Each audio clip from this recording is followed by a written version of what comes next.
everyone. This is Kandace and Sher with Processing Trauma Out Loud. And we are excited to have our friends back with us this week.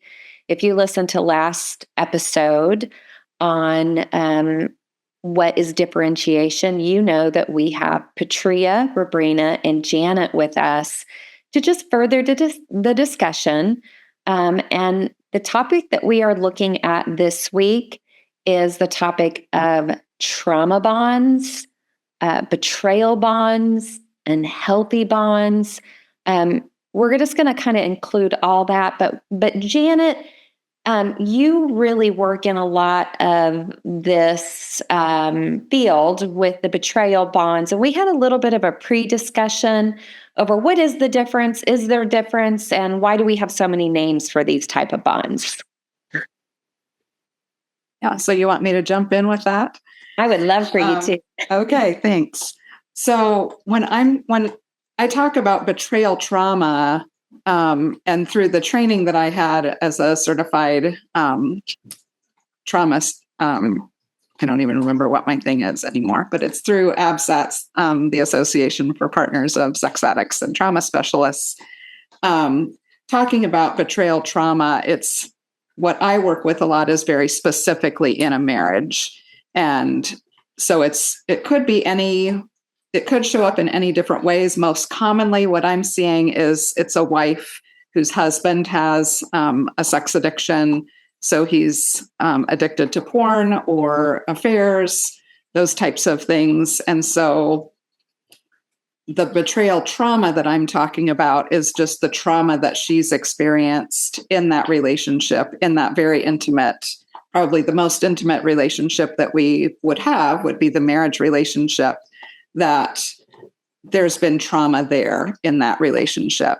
So that's what I'm talking about. A lot of times when I'm talking about betrayal trauma, it's that what's been experienced in the marriage or in that intimate relationship. So there could be a betrayal bond there too, that person, but there might not be in that relationship. And I know earlier we were talking, and Robrina was talking too, about that it could look different. If we're just making it that specific, we might not think, oh, that doesn't apply to me. And so, yeah, to back up and look at that from a bigger picture, because the betrayal bonds or trauma bonds are really more looking at any type of relationship. It could be in marriage, it could be with a parent, it could be with a friend or in a workplace, but it's an unhealthy bond or that enmeshment like we talked about last week. So that would be the broader term that I think that we were wanting to talk about today. Yeah. Which makes me also think, Patria, in the webinar that we mentioned that you did in our first episode, even looking at soul ties. And so if we can maybe just kind of look at that here for the next 15, 20 minutes, and, how do they affect us, and how do they serve us, and how do we get out of them? Yeah, and I would just kind of maybe continue setting the stage there by describing a bond. This bond that we're trying to put language to is an emotional and or psychological attachment to someone who has either power over us or has survived something really tragic with us, that, and there might be other little caveats that we could use to describe that too. But betrayal means to mislead or deceive. And so the betrayal bond, the trauma bond, the soul tie by nature has a betrayer, one who's misleading and deceiving, and has a victim, one who is being misled and being deceived. And so that can really, when you think about it in that broad sense, that can be anybody. That we could have that with our pastor, we could have that with a friend, we could have that with a spouse or another type of partner, intimate partner as well. Yeah, that brings something up I want to ask. So where does that behavior So, can people be doing this unconsciously, and are people mostly doing it unconsciously until it is brought into the light and looked at? I mean, I would. So those who are fully aware and fully doing it consciously, do you call them psychopaths? I mean, what's going on here with that? Well, I think there's both. I think it's really hard to imagine the conscious use of misleading and deceit, but there are people that do these things consciously, and there are actually conscious victims as well. I consciously appease. I consciously choose this form of action versus that because it won't. I don't believe I have the energy to do it, or I don't want to. This feels good. I want something about the intensity. Perhaps trauma bonds by nature tend to be very, very intense, which can feel like intimacy, or I can be kind of cultivated to feel like intimacy or intensity is intimacy. And so that can be a real draw. Yeah, I'll just stop there. I feel like I was going to say something else, but I lost my train of thought. Thank you. Mm-hmm. I wonder if it would be helpful even to just name, like, giving examples of what could a trauma bond be? Bonded around what? You said intensity, but we can think of a betrayal bond being around pornography or having an affair, but it's much broader than that, right? Can we name some of the other circumstances that a bond like this can be based upon? Mm-hmm. Any need: food, finances, shelter, parenting, anything that. So another aspect of the betrayal bond is that the perpetrator, the one with the power, whether that's conscious or unconscious, tends to be the provider of something for the victim that, again, can be conscious or unconscious. So that can be food. It can be attunement. It can be containment. It can be these really important relational factors, as well as basic needs like food, shelter, and money. And I think too, depending on how we're raised, and I think for a lot of women, and especially if you're in the Christian tradition or could be other faith traditions, that, for example, you get married and that's a lifelong commitment and you just don't get a divorce. And so part of that, I think, can create a trauma bond, because the person who might be being misused in that relationship may feel like they don't have any choice or power. Like, well, they can do whatever they want to me. I still have to stay married to them. And so it can be this kind of psychological thing that we even impose on ourselves too, where we don't feel like we have the freedom to make any different choice. Sure. I think also it can be, like you said, Janet, when you said self-imposed.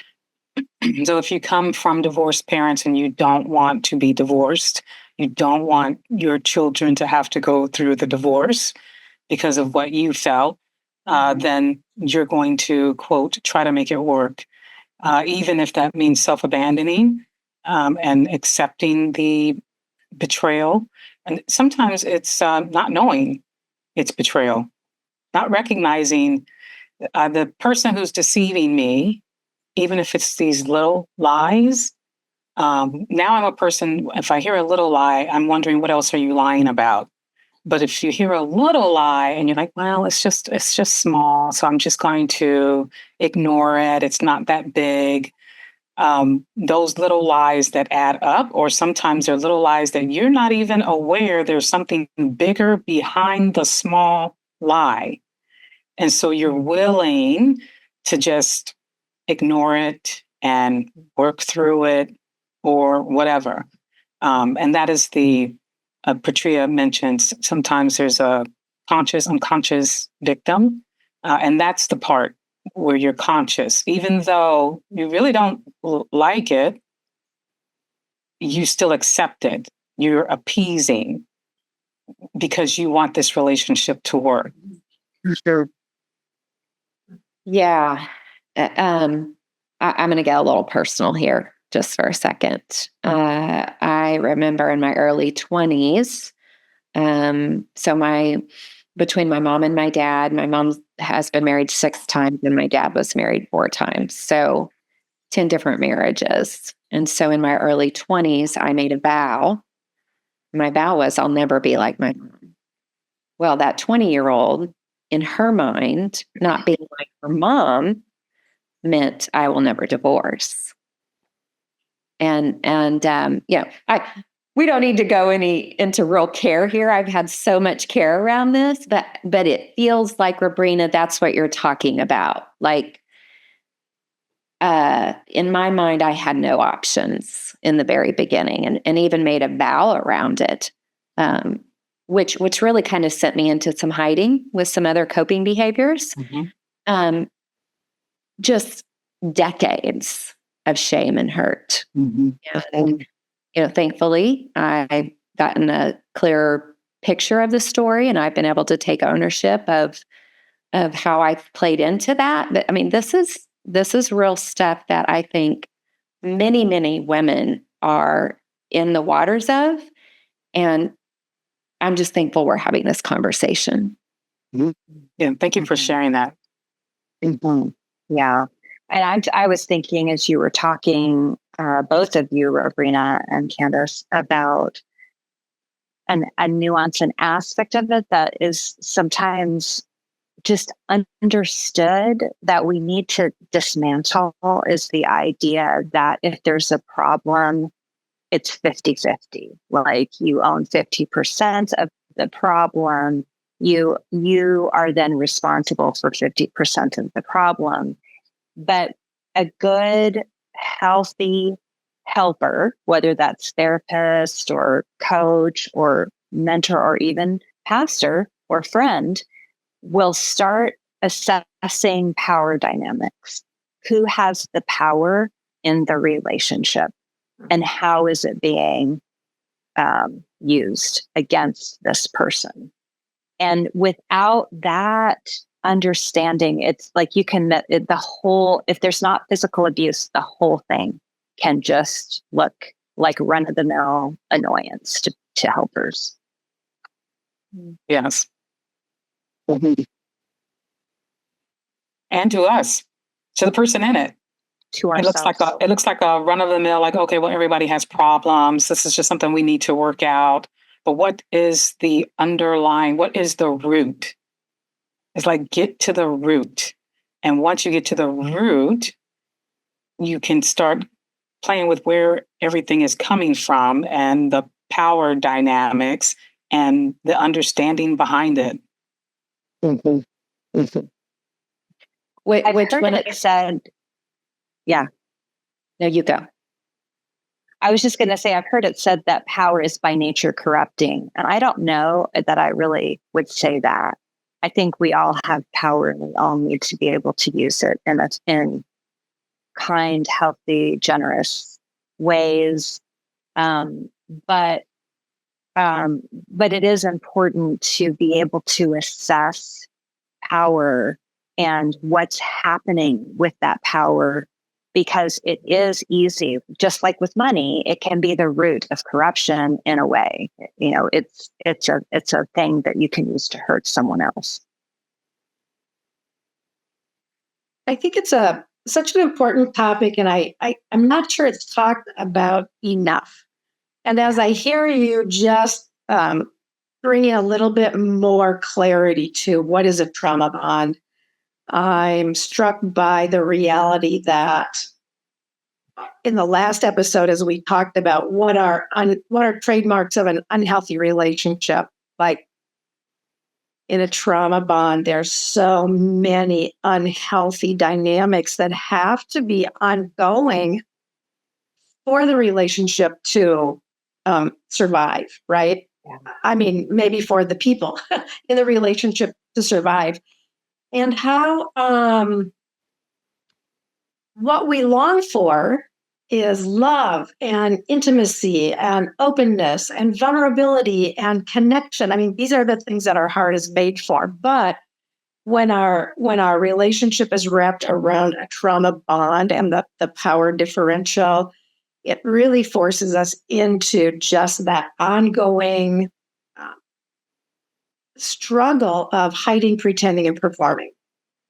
Like, we can't be real. We can't show up real. We can't, and a lot of times we can't even admit to ourselves, like, it's just hard, and it can feel hopeless, I think. And so I want to just move us a little bit toward some people who are listening to this might be realizing, wow, I think maybe I'm in a trauma bond. Maybe one of the biggest things that my relationship is built upon is this trauma bond or this betrayal bond. And so if people are beginning to recognize this, and I love, Janet, how in the last episode you talked about, number one, get help.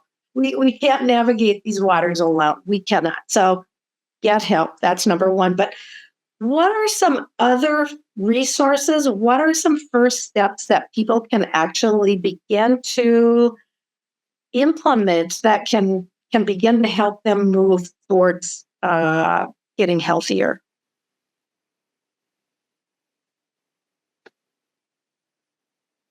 Yeah, one thing. Go ahead. Go ahead, Rabina. Well, one of the things I would say is self-awareness. I think that's huge to understand yourself and what you're willing to accept to continue the relationship, and understanding the why behind you're willing to accept certain behavior. That is very key. The more you understand yourself, the more you can see what's happening around you. I didn't see it because I was not aware of myself. Once I became aware of myself, I started to look at my relationships. Does this person have my best interest in heart? Does this person care about what I care about? Is this person treating me the way that I should be treated? Which that's another issue, because sometimes people don't think that they should be treated well. So that's a whole nother issue. But just being aware of your own needs. Are your needs being met? What are your needs? And are they being met? I think that is for me, that was a first step of the understanding. Yeah. And what I was going to say goes right along with that, Robrina, too. It was just a little bit more focused in, but just looking at our values. What are my core values? And that's part of knowing about who I am. So what are my core values? And am I betraying my core values to stay in this relationship? Like, if I value honesty, if I value vulnerability, but that's not valued in the relationship and I'm not seeing that with the other person, then that's a clue that there's something off there. And I need to pay attention to, my core values. Are those values being met? Are they being honored by that person? And if not, finding some support to help me to again, it goes back to the differentiation that we talked about last time, to be able to move away into a healthier place. And I really like that the focus on the internal world, what's happening in the internal world, because to make those moves to asking myself questions, what do I need? Are my values are we both valuing what I value, or am I having to hold into it? It's not costly to ask yourself those questions necessarily. It can be really hard, and it can move you toward a more costly, output where you actually then go tell somebody, which hopefully if you're in a situation, you can do that at some point. But these questions inside can all just happen inside. Nothing outside has to change. But you can just ask yourself these really gentle questions of how much energy do I have on a given day? How do I feel met and partnered with my intimate partner? How much am I doing on my own and how much am I appeasing? And those kinds of questions can just gently be asked inside. That makes me think of Janet, just this idea of, the first step, get help, because this space of asking ourselves these questions can be very disorienting. We can almost feel anxiety to think that what we want and what we desire matters because it's so foreign. And to have another kind voice and eyes that can sometimes even see us better than we're seeing ourselves in that space, that, I'm sure we've all worked with people or have had our own experiences where like, gosh, I don't even know what my favorite color is. Yeah. Yeah. And sorry. Well, unless you've been there, this may not make sense to you, but it's an experience that many of us have. And disorientation is a common feature in an abusive relationship or a betrayal bond. And so if I'm experiencing disorientation, it can kind of like be a double disorientation because it might kind of shoot me back into the pattern at first if I'm feeling the feeling of disorientation. So it does go back to Rubrina's comment about self-awareness and being aware of kind of my own self in the space and time of this relationship as I ask these questions, and understanding that some disorientation is necessary. Actually, it's the disorientation of like getting your land legs after you've been on a boat for a long time. And it also, go ahead, Rubrina. Thank you. It's also tempting because there's double disorientation. It's tempting to lean on the side of the trauma bond because you already know that. That's an area you know. You don't know the other side of the disorientation that can move you out of the trauma bond. And as we talked about in the last episode, we tend to go with what's familiar to our trauma. And so you have to give yourself grace and forgiveness, or if you do go back into that, because it may take a few times to go back in, come out, go back in, come out. And in order for you to say finally, okay, you know what? I'm done. I'm finally done. And I'm just saying that if you do that, just have grace with yourself, be forgiving towards yourself, be kind to yourself, and know that you are working towards that new place where you're not as disoriented. Mm-hmm. Gosh, that's making me feel emotional because I think of how, because I'm an 8 on the Enneagram, like we said, okay, but so I can like be okay with disruption, but I think in my story, what I realized, this was making me think of like how I could show up with people, and I'm going to say just like, oh, suck it up, buttercup, and deal with it. That just pains my heart to even say it, but that's what I was doing to myself. I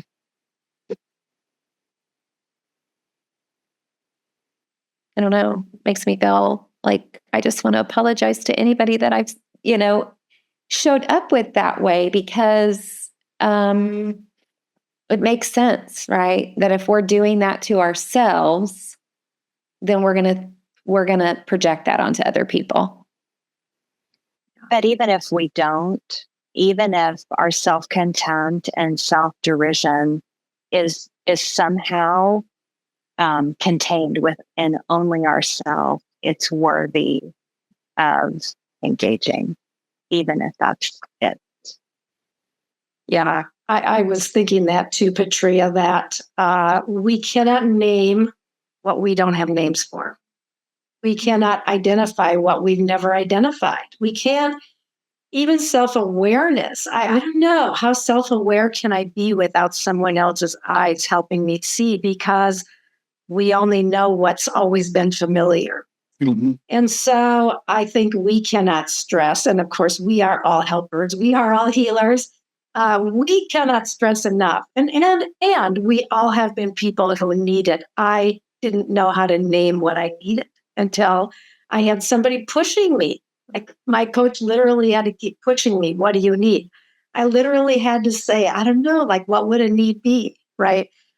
And so that is what we are desperately in need of, is somebody else who can bring their eyes into our situation and help us see what's sometimes so painfully right in front of us that we are still somehow just logging through and making it and surviving, but missing out on the goodness that is really intended for us. And I want to just close by saying I heard this just today. I haven't even verified it, but on the spectrum of the vibration of emotions, the lower vibration are things like shame and anger and anxiety, and the higher vibration are love, joy, peace. And right in the middle sits courage, vibrationally, courage.